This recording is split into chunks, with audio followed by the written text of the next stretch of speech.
Hi, Chris here. In this video I want to talk about fruits. Fruits are kind of deemed a natural food, a natural part of our diet, and a very important part of our diet. We have like 5+ a day campaigns to get people to eat more fruit and vegetables instead of eating what we deem as junk food. So I'm going to talk about fruits. And how actually they can actually be a bit detrimental to our health as well. And then vegetables are a better choice when compared to fruits, and what fruits to maybe look for and to consume that can be beneficial for health, and some of the fruits that are not so good for us. So I just want to talk a bit more about the history of fruits, and a lot of the fruits that we see now in our supermarket are really not the original forms of those fruits. They've been hybridized and been changed to be sweeter and bigger and so on, which kind of have changed the genetics of the fruit, and therefore when we consume it will change our genetics because we are what we eat. So it does play a big role with our genetics and our DNA, and that's important because when we breed and have offspring, then we pass on those genetics to them, and then their genetics to their generation as well. So DNA and genetics is very important, and a lot of mutations within DNA and genetics cause cancer and those sorts of things. So this is pretty big news, and we need to be thinking about our genetic health and our DNA health, and usually that comes with the things that were our environment and also the things that we're consuming. So I want to start off with the banana. I see a lot of people out there eating bananas. I personally don't eat bananas, and I haven't for a long time. Every now and then I'll have a banana, but I don't go out of my way to go and buy them. Mainly because I know the history of the banana, and I bet you a lot of people out there don't know this history, so I thought it'd be a great opportunity to do a video about it. So the banana. Now, the current banana that we see in supermarkets today was invented in the 1800s, so it's not a natural food, it's not a wild food, it was invented. Because you'll notice that bananas don't have seeds in them, and by definition, a fruit is supposed to have seeds in it, so you can't really call a banana a fruit because it doesn't have seeds in it. So what is it?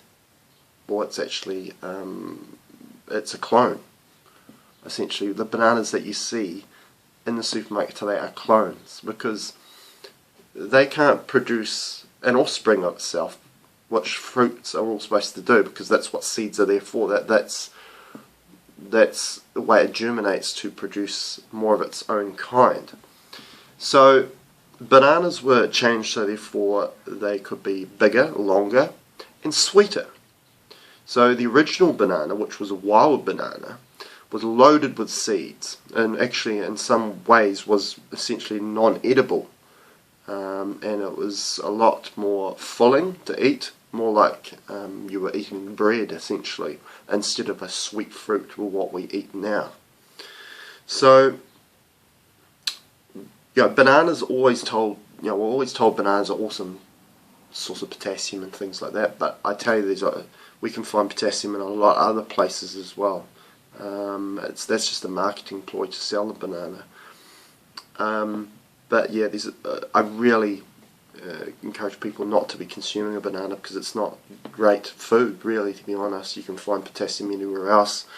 It's just a food that's very sweet, which can cause sugar imbalances within our body, and it's definitely not important and not very good for our DNA and our genetic health. It can actually break down the immune system because it's breaking down our genetic health and our DNA. So the banana, before the 1800s, there was bananas that were essentially called a cooked banana. It couldn't be eaten in its raw form. It had to be cooked to be usable. And then going back further was the wild banana, which I've just explained. Another fruit, the apple. Now, apples, the original form of the apples weren't the apples that we got today, which are kind of fist size apples that we get today. They were berry sized, so they were the size of strawberries, or even smaller. So they weren't as abundant as you'd think. we all kind of think of this, a forest or a wild way we lived, where there was fruit trees everywhere. Well, there wasn't actually. Fruit wasn't as abundant as we kind of think.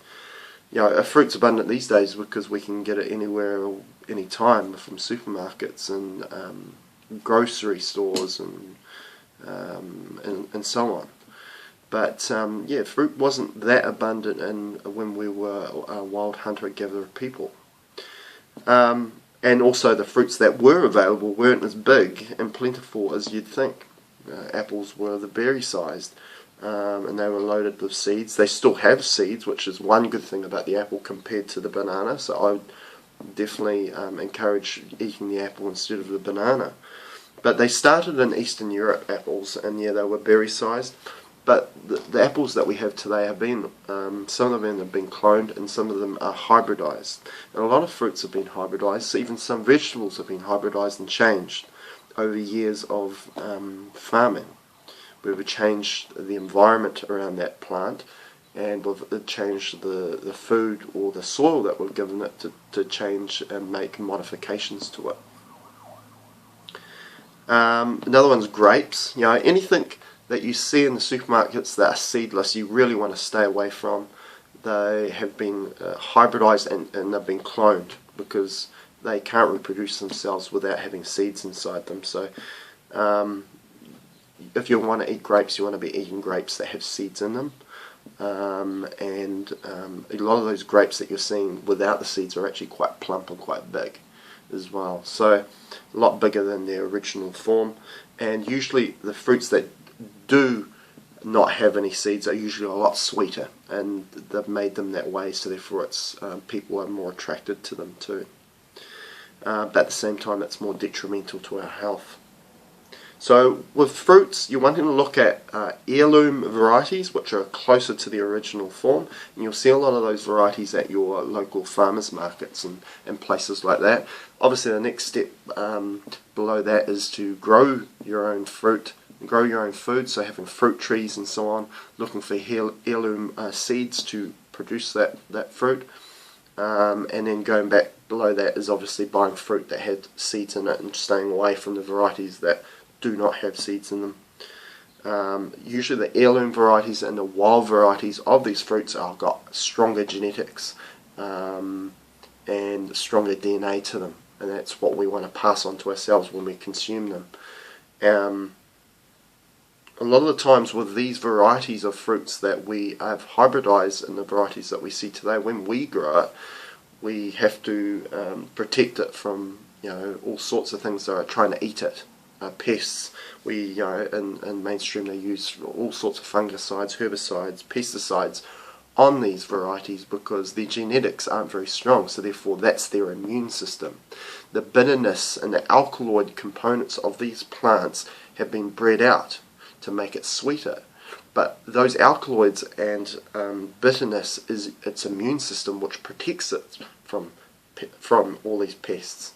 So, and its immune system is the component, and the alkaloids are the medicine within the fruit. So we're actually making our foods with less medicine in it. So hence, we are starved for medicine, and that's why a lot of us, a lot of adults, are having to, are getting deficiencies, mineral deficiencies within our body, deficiencies for the DNA and our genetic material, and we're having to go and get pharmaceuticals because we need medicine in some form. But our original medicine came from the foods that we ate, the herbs and the fruits that we ate.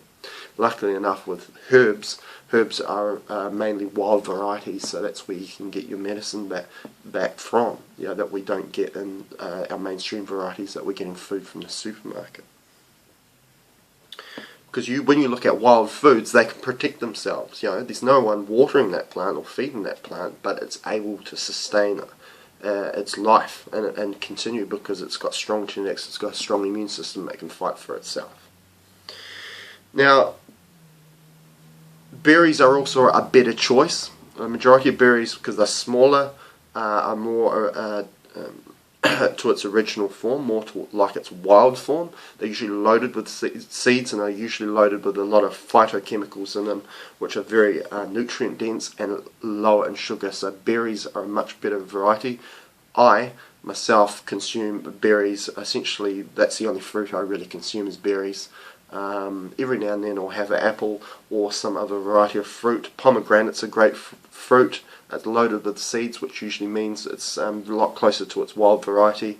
Figs as well, loaded with seeds. Very sweet fruit because it has been hybridized in some form. But yeah, berries are a great choice when it comes to wanting to get nutrients from your from that side of things within the fruit kingdom.